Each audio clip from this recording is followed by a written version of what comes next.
I make it fun anyway. All right. Why do all this matter? All this matters because why? Because it helps to prevent bad disease. That's what he said. Okay. I mean, if we break it down and look at it, and I'm not going to ask you the percentages, but the vast majority of the major causes of death in the United States are all related to diet. Heart disease, cancer, stroke, Alzheimer's disease, diabetes.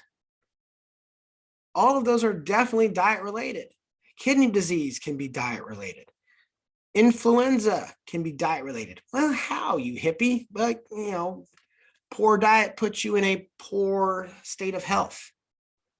And you're not able to fight off infections as easily. So can you be more susceptible to it? Sure, I can buy that. Chronic lower respiratory infections. Yeah, it can be. And you can see right here, it's part of alcohol, excessive alcohol consumption as well. Okay. So the vast majority of all of these here, heart disease and cancer, make up about 50% of all deaths here in the United States. All it is one change. One change that can snowball into a lot of different things. And again, these are choices that you decide in your teens and in your 20s and manifest themselves in your 30s and 40s. Okay? I mean, my dad, he smoked. He didn't eat very well, didn't really exercise.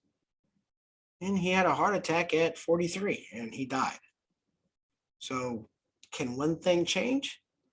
Hell yeah. One thing can change an outcome. Is it my hope that you don't end up on that same pathway? Yeah. Or that your dad, if he's still young enough, doesn't end up on that slab? Hell yeah. And my choices are dictated because of that. I have two younger brothers, and one of them doesn't make necessarily those same choices that I do.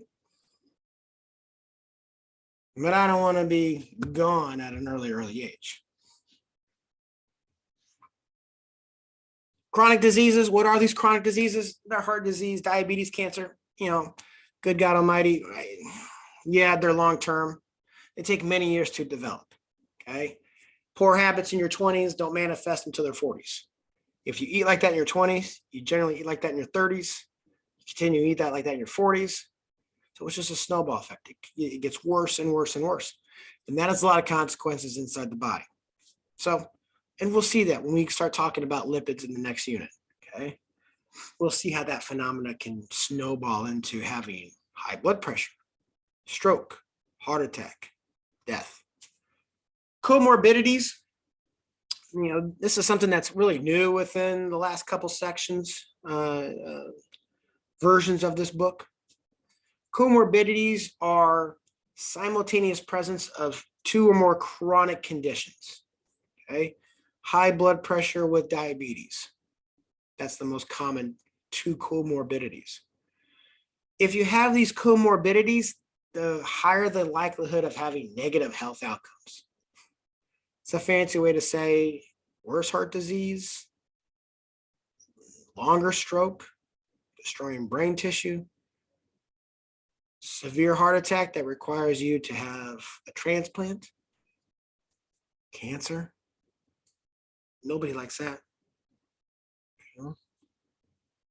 So keeping these comorbidities to a minimum is going to have a lot of health or positive health outcomes down the road for you. Some risk factors here. I'm not going to necessarily ask every single one of these. Just pick one. Pick a few that you want to discuss and talk about. Okay. But risk factors are things that put you at a risk, if you will, of developing negative health outcomes. Unhealthy lifestyle, diet and exercise. The older you are, the more susceptible you are to these chronic diseases. Yes, that's the concept of chronic long-term. 40 is a hell of a lot more time on this earth than 20, a hell of a lot more than 10. Lack of access to healthcare. You don't really think that one, but being able to go in to a doctor When I have some tingling in my arm, go to the doctor, go to the ER. It's expensive. I get it. So you want to have healthcare. Now, for the most part, we do. So it's great. Psychological factors, how you perceive yourself, eating disorders. Chapter 14, I believe, is eating disorders. And we'll do a very kind of superficial kind of touch on all of those psychological factors that can affect your decisions to eat certain foods. Unsafe environmental conditions, family history, genetic family history. You can't run from those things. You can't run. If your mom had breast cancer and her mom, your grandma had breast cancer, and your great grandma had breast cancer, chances of you having breast cancer are pretty high. Okay? Are you a slave to your genetics? No. But the chances are pretty good. If that's you, then you want to do everything that you can control. What can you control? Diet. What can you control? Exercise. You can control at least those two things. And just by being able to control those two things can maybe fight off your genetic predisposition to having breast cancer. Physical activity is important. How much should you do? I guess I would know kind of this one right here. Okay. Just being active. 60 minutes. That's it. As you can see, there's all sorts of negative health outcomes here associated with it. Just engage in 60 minutes or more of physical activity can counteract 8 hours of sedentary time. So if you like to sit down and play video games, it's awesome. Mazel tov. Fantastic. No problem with it. But get up and move around.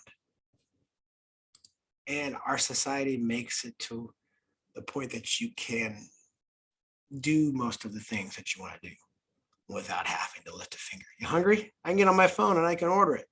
And some dude or chick can bring it to me. Fantastic. That's awesome. I don't want to go outside when it's cold. Can you do too much physical activity? Sure, you can. Rhabdomyolysis is that term that when you get to have excessive amounts. So sure, there's always a breaking point, but that's not generally normal. You see those with dysmorphia type of disorders and whatnot, ultra marathoners who don't properly rest. That's where you're going to see that type of thing,